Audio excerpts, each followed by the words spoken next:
ጊዜ ውይ ባልሰማሁት ውይ ባላየሁት የምትሉት ነገር ገጥሟቸው ያውቃል? በተለይ ከጭንቅላታችሁ ውስጥ ፋቅ አድርጋችሁ ማጥፋት ብትችሉ ላይክ ቱ ፊል ኖርማል ወይም ያን ነገር እንደማታውቁት መሆን የምትፈልጉት ገጠመኞች ይገጥሟቸዋል። እና እኔም አይ ቲንክ ከገጠሙኝ ነገሮች ውስጥ ብዙ ነገሮችን አይቻለሁ፣ በስራ አጋጣሚ በህይወትም። ግን ከገጠሙኝ ነገሮች ውስጥ ሁሉ በጣም ያሳዘኝን ገጠመኝ በዚህ 2 ቀናቶች ውስጥ ተከስቶ ነበር ነው። ፀጉር ቤት ነው ያለሁት። 3 ህፃናቶች በመደዳ እየተሰሩ ነው እና 4ተኛ አንድ ሴት ልጅ አለች። የእሷ ተራ ደረሰና ፀጉር የምትታጠብበት ወንበር ላይ ትቀመጣለች። ፀጉር የምታጥበው ልጅ ገና ስትጀምራት ልጅቱ በጣም በቃ በፀጉር ህመም ሳይሆን ሌላ ፔን ያለበት አይነት እንባና ሳቅ ታወጣለች እና በጣም ስታለቅስባት ኧረ በእናትሽ አይዞሽ ገና እኮ አልነካውሽም፣ ፀጉርሽም አልተያያዘም፣ ምን ሆነሽ ነው ምናምን ትላታለች። በኋላ ከፀጉር ከሚሰሩት 3 ሹሩባ ሰሪዎች መካከል አንዷ አይ ቲንክ የቤቱ ባለቤት ናት መሰለኝ። እኔ ለመጀመሪያ ጊዜ ነው እንዳጋጣሚ እዛ ፀጉር ቤት የሄድኩት እና የልጆች ፀጉር ቤት ነው። ከዛ ማናት የምታለቅሰው ማንኛዋ ናት አለች ስትል፣ እንዴ ትልቋ እኮ ናት አለች። እና ካሉት ህጻናቶች ውስጥ ህጻናቶቹ 5 ናቸው፣ አንዱ ወንድ ስለሆነ ነው እና ላይክ ትንሽ ነው የሚበላለጡት እና መልካቸውም የሆነ ሪዘምብለንስ አላቸው፣ የሆነ እንደሚተዋወቁ የቤተሰብ ላይ እንዳላቸው ምናምን የሚያስታውቅ መልክም አላቸው። እና ማንኛዋ ናት የምታለቅሰው? ትልቋ ናት። እንዴ እንዴት እሷ ታለቅሳለች? ምን ሆነሽ ነው? ትናንሾቹ እየተሰሩ አንቺ ታለቅሻለሽ ትላታለች። እንደዚህ ስትላት ህጻናቱ እየተሰሩ ያሉት ሌሎቹ ጓደኞቿ ወይም እህቶቿ እና ፀጉር ሰሪዎቹም ጭምር ይስቃሉ። ህፃኑ ወንድ ልጅም እንደዚሁ ይስቃል። እና የእሷ እንባ በእነሱ ሳቅ ውስጥ ከእነሱ ሳቅ በልጦ ይሰማልና በጣም አለቀሰች። ስቅስቅ ብላ ነው የምታለቅሰው። ሁኔታው ግራ ስላጋባኝ ከተቀመጥኩበት ብድግ ብዬ ሄድኩኝና ማማዬ ምን ሆነሽ ነው? አመምሽ? ፀጉርሽን ሳየው ፀጉሯ እውነትም ገና ሀፍ ነው ውሃ እንኳን ያደረገችው ልጅቷና እባክሽን መጀመሪያ በኮንዲሽነር ወይ በትሪትመንት አፍታችላት፣ ህጻናት ፀጉር ሊያማቸው ይችላሉ ምናምን ስላት፣ አይ ገና እኮ አልነካኋትም እኔ እንዲፍታታ ብዬ ጭንቅላቷን ጣቶቼን አስገብቼ እንደዚህ ቆዳዋን ሳሻሻት ነው ማልቀስ የጀመረችው ስትለኝ፣ ማማ ከዚህ በፊት የተሰራሽው ነገር ያም ነበረ? እንደተፈታሽ ነው የመጣሽው? አሞሻል? ራስሽን አሞሻል? ምናምን አልኳት።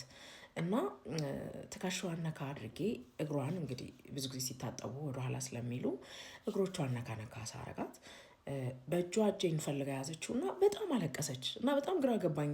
ሌላ አቢዩዝ የተደረገ ልጅ ምናምን ብቻ የሆነ ስሜት ሰጠኝ፣ ለኔ ሴንስ ያደረገኝ እንደዛ ነው። ፈራውና ምን ሆነሽ ነው ንገሪኝ አልኳት። በቃ ከዛ ስላት እናቷ እኮ አለች ምናምን አለች ልጅቷ። ታዲያ የታለች? ደውሉላት ምናምን ስላት፣ እንዴ ሁሉንም እኮ እሷ ነች ይዛቸው የመጣችው እና ትመጣለች አሁን እህቶቿ ናቸው ምናምን አለችኝ።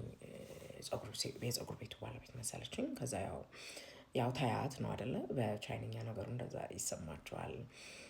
ሰው ልጅቷን ለማባበል ያደረጉት ጥረት አልተሳካልኝም፣ ግን ጭንቅላቴ ውስጥ የሆነ ነገር ቀርቷል። ምን ሆን አይሆን የሚለው ጥያቄ። ሰው ተመልሼ ወንበሬ ላይ ተቀመጥኩኝ ነኝ እና መጣች አንድ ልጅ እግር ሴት ጥቁር በጥቁር ለብሳለች፣ ፀጉሯን ጥቁር ሻሽ አስራለች ምናምን ገባችና እምባዋ አልቆመም። በጣም ነው የምትሰቀሰቀው ህፃኗ።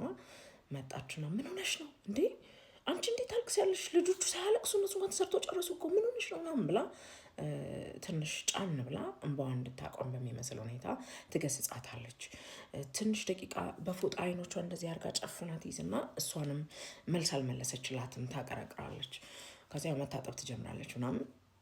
በጣም ረዥም ሰዓት ነው የወሰደው ማጠቧና ልጅቷን በጣም የተሳቀቀች ነው የምታጥባት። ልጅ በጣም በጀንትል ሁኔታ ነው የያዘቻት ያስታውቃልና ከዛ ትንሽ ቆይታ መልሳ ላይክ እንትን ሚኒትስ ምናምን መልሳ ማልቀስ ጀመረች። በጣም ትንሰቀሰቀው።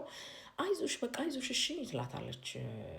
ሶፋው ላይ ተኛች የመጣችው ልጅ እግር ሴት ያልኳችሁ እንግዲህ እናት ናቸው የተባለችው ነች። ከዛ ስልኳን አውጥታ በቃ ስልክ ማውራት ጀመረች። ልጅቱ በቃ እንደዚሁ እያለቀሰች ኦልሞስት 30 ሚኒትስ 40 ሚኒትስ ሺዝ ክራይንግ ሺዝ በጣም ህጻናቶቹ ይመጣሉ፣ ስልክ ላይ የሆነ ቪዲዮ ሊያሳዩት ይሞክራሉ። ሂዱልኝ በቃ እነሱ ላይ በጣም አግሬሲቭ ትሆናለች። ሳያት ትልቅ ሰው ሲያናግራት እንባ ብቻ ነው የሚቀድማት እና በጣም ግራ ገባኝ። ነገሩን ትርጉም ሊሰጠው አልቻልኩም እኔ ነው። በኋላ ፀጉር መሰሪያዋ ደረሰና ያው ታጥባ ስትጨርስ ፀጉር የምትሰራት ሹሩባ የምትሰራት ጋር ቁጭ አለች። እሷም ስትነካት መጀመሪያ የሰማነው ሳግ እንደገና ቀጠለ። እኔ እንደውም ጭንቅላቷ ላይ ነገር ያለባት ያለ ቁስል ያለ ምናምን ሁሉ ነው የመሰለኝ እና ረማማ በእናትሽ አይዞሽ ምናምን አልኳትና ሴትዮዋን ቀስ ብዬ ላይክ ተነሻ ናግሪያት የሚመስል ግልምጫ ቸርኳት። አልተነሳችም። በኋላ ግን አንዷ ልጅ ስልኳን ይዛላት የሆነ ነገር ከፍታ ሰጠቻት። ስልኩን ይዛ ስክሮል እያደረገች ግን በጣም ታለቅሳለች። አሁንም ሰው ጸጉር የምታጥበው ልጅ ምን ሆና ነው ግን በእናትሽ ታውቂያታለሽ ስላት፣ አይ አሁን እኮ ነገረችኝ፣ እሷ አክስቷ ናት። በቅርቡ ደግሞ አሁን ሳምንትም አልሞላውም እናቷ ሞታባት ነው አለች።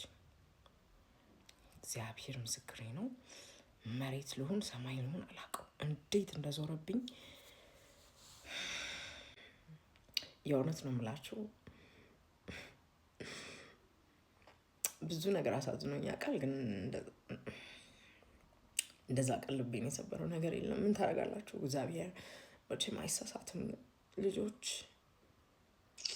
እናት አላቅም። አሁን ይችን ልጅ ምን ያጽናናታል? ምን ትሏታላችሁ? ላይክ ከልጆቹ ትልቅ ተባለች እንጂ ላይክ የሰውነታቸው ገዘፍ የሚሉ ልጆች ምናምን እንጂ እድሜያቸው ላይክ 9 ዓመት ቢሆናት ነው።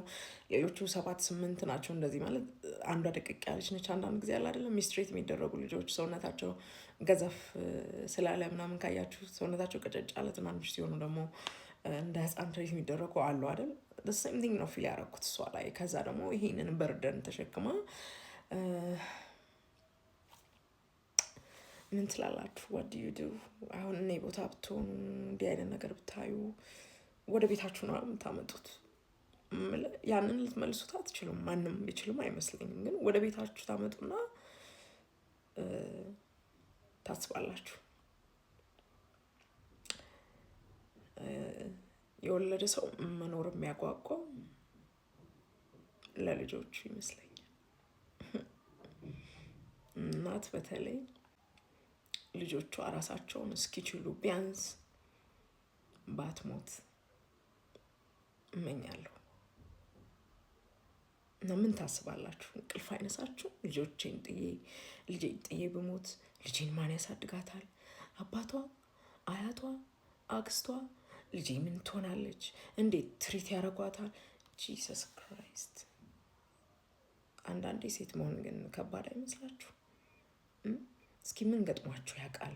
እንዲህ አይነት ገጠመኞቻችሁን፣ ትዝታዎቻችሁን ራሳችሁን በምን ደልላችሁ፣ በምን ኃይለ ቃል አባብላችሁ፣ በምን ጸሎት አለፋችሁት? ወዳጆች እስኪ ሸራሩ